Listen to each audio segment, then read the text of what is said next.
ಇದು ರಿಯಾಲಿಟಿಯಲ್ಲಿ ಯಾರು ಲೆಟರ್ಸ್ ಕಳಿಸಿದ್ದಾರೆ, ಯಾರು ಫೋಟೋಸ್ ಕಳಿಸಿದ್ದಾರೆ ಅನ್ನೋದು ನನಗಂತೂ ಗೊತ್ತಿಲ್ಲ. ಬಟ್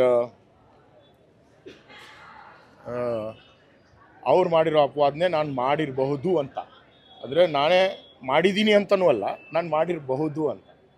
ಸೊ ಇವತ್ತಿಗೆ ಈ ಈ ಈ ಪರಿಸ್ಥಿತಿನಲ್ಲಿ ನನಗೆ I'm let go from the court and it's a very proud feeling to say that law prevails.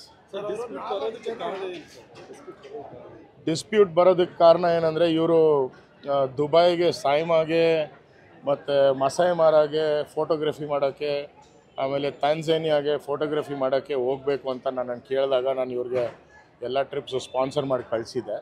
Sponsor ಅನ್ನೋದಕ್ಕಿಂತ ಜಾಸ್ತಿ ನನ್ನೊಂದು ಪಾರ್ಟ್ನರ್ ಅಂತ ಹೇಳಿ ನಾನು ಅವ್ರಿಗೆ ಏನು ಮಾಡಬೇಕೋ ಮಾಡ್ತಾಯಿದ್ದೆ.